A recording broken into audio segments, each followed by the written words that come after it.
Let me begin by asking you about your own expectation on the industrial production data. Coming as it does on the back of the inflation number that's expected as well, what are the numbers that you're penciling in?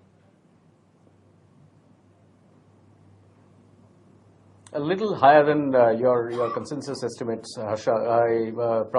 We are pegging it somewhere between 3 to 3.3, probably at the higher range. The reason being that we feel that there will be some output stocking before the festival season. I know inventories still remain relatively high, but I think this is that period when some output for consumer goods in particular are likely to be higher.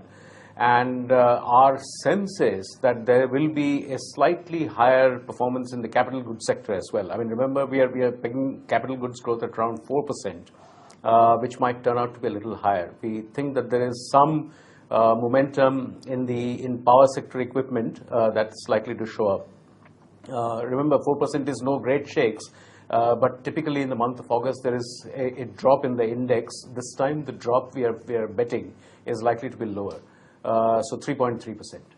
What would be then the estimates that you're working on on inflation data, Saugata, both on consumer and wholesale prices? I ask you in the context of how this is going to define monetary policy stance here on.